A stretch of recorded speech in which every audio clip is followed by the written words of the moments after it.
So this game was built with Fable 5 one shot. If you're familiar with Gradius, yes, this is a Gradius clone. But I'm not here to demo a specific Gradius clone for you, Fable. I think Fable's done much cooler stuff than this before, but I think it looks great, and I wanted to lead the video with this.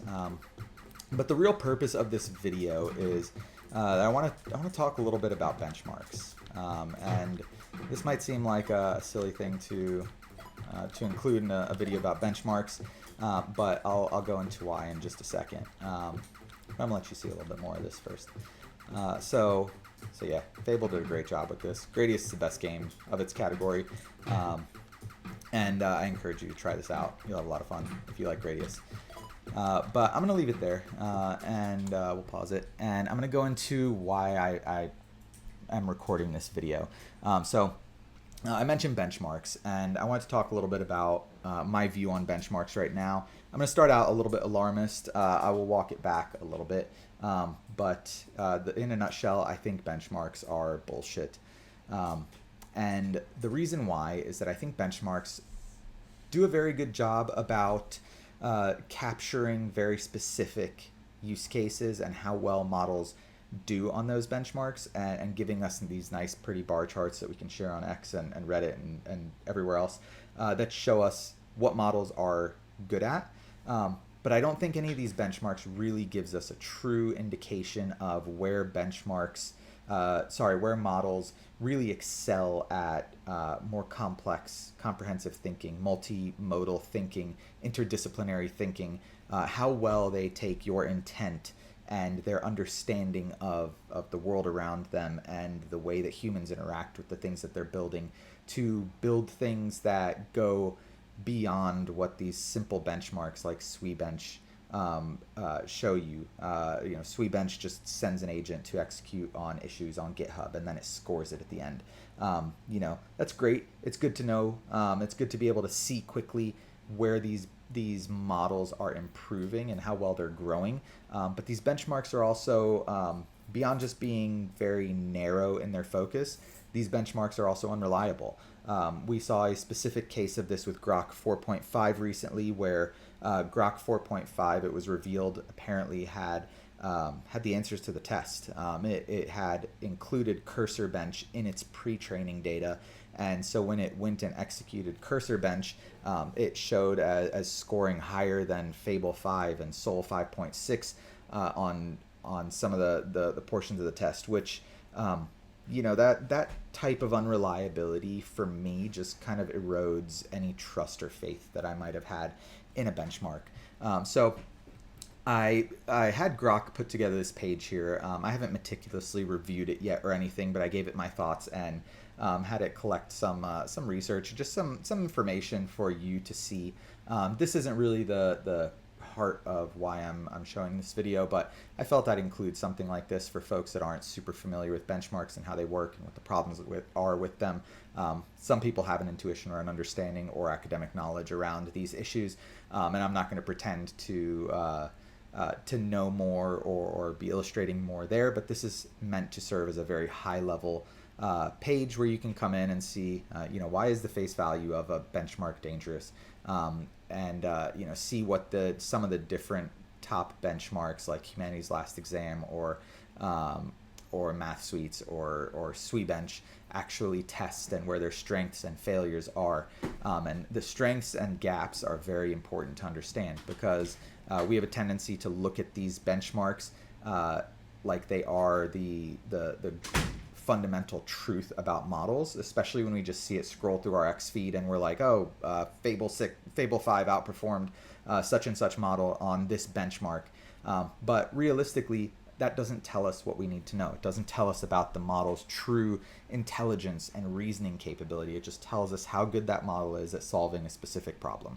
And I think different models excel in different ways at different problems. So I put this page together on getatrium.dev.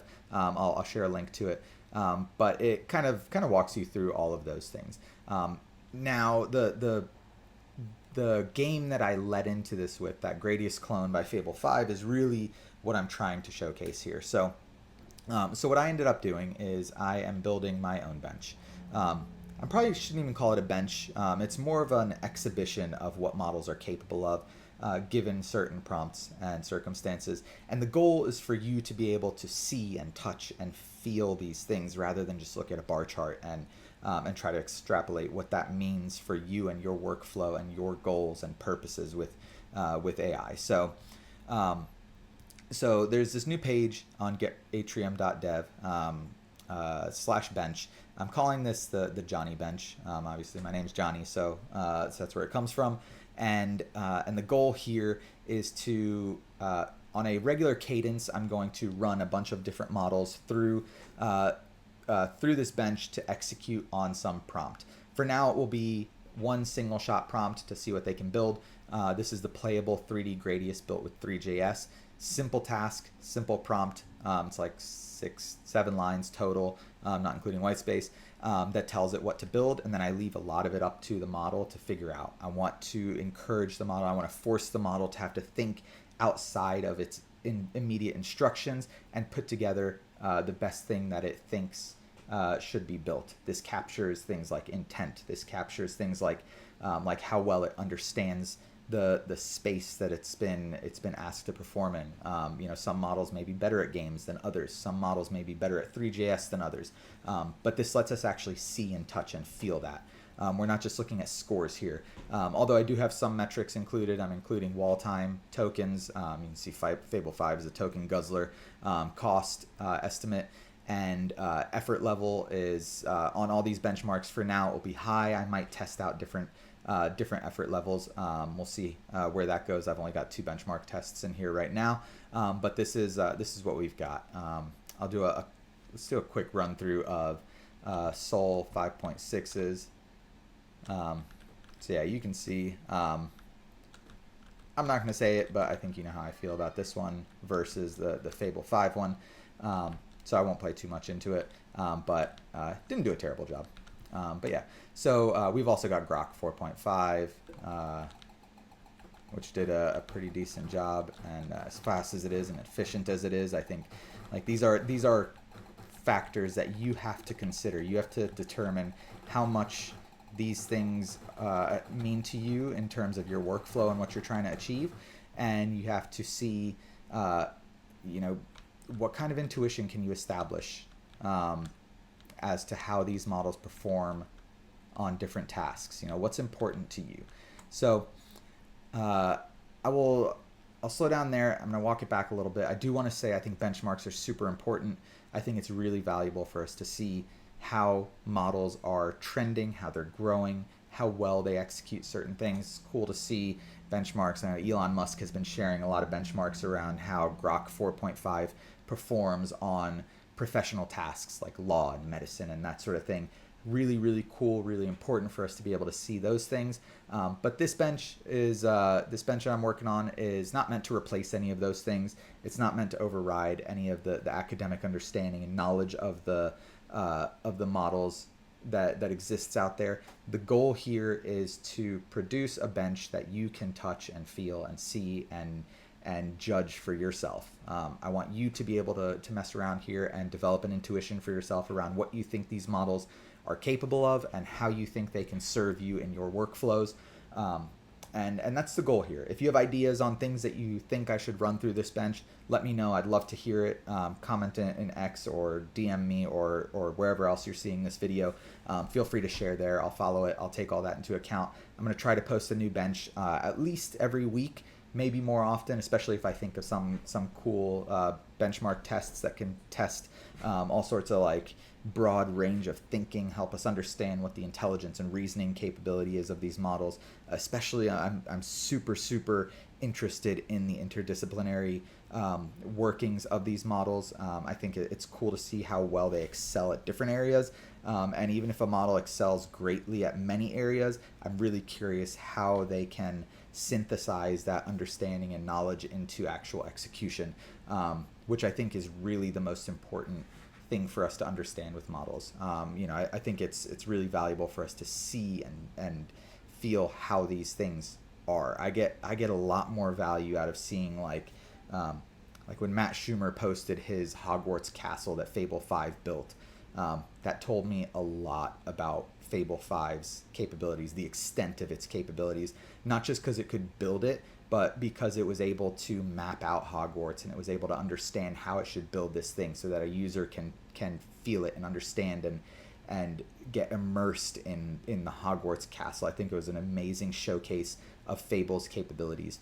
And I want to build something sort of akin to that. I want you to be able to feel this and compare these different models without having to hodgepodge and piece together all of the different videos and things that you're seeing on X by influencers or on YouTube or Reddit, and all the claims that are being made by the vendors themselves. I want you to come here, see them side by side, test them side by side, feel them, develop your own intuition. I think that's where the real true value and understanding of these models comes from. And I think that's where we need to strengthen things a lot in our understanding. I don't think this benchmark will be the best in the world. I don't claim it will be. I'm not trying to make it the best in the world. I'm trying to push an idea here that I think is really cool and could be really fun. I love seeing what these models are capable of. I love seeing the games that they build, the tools that they build side by side next to each other. And I just have fun running these benchmarks. So part of this is a little bit selfish. I appreciate the comparisons and I want more of that I can look at and experience myself. So so that's what it is. This is all inside getatrium.dev. It'll be published by the time this video is live. If you haven't seen it, this environment here is the dev tool I've been building, Atrium. I won't go into too much detail. If you want to know more, go through my X videos. You'll learn more about the tool, but really cool tool. If you haven't tried it out, getatrium.dev. Trying to make it the best AI dev tool I possibly can. So I'd love your feedback and input on that as well. If you got input on the benchmark, if you think I'm an idiot for calling benchmarks bullshit, if you think I'm onto something or you agree with me, I'd love to hear it. Hit me up with the comments in the X post or DMs, and let me know what you think. Test it out. Come try out the Gradius benchmark. I'm a big fan of the Fable one. I've actually been playing it a lot outside of this video, just because I love Gradius. I think it's the best game in its category in history. And yeah, try it out. Getatrium.dev/bench if you want to check this out. Getatrium.dev if you want to download Atrium. Let me know what you think. Hit me up in the comments. See y'all.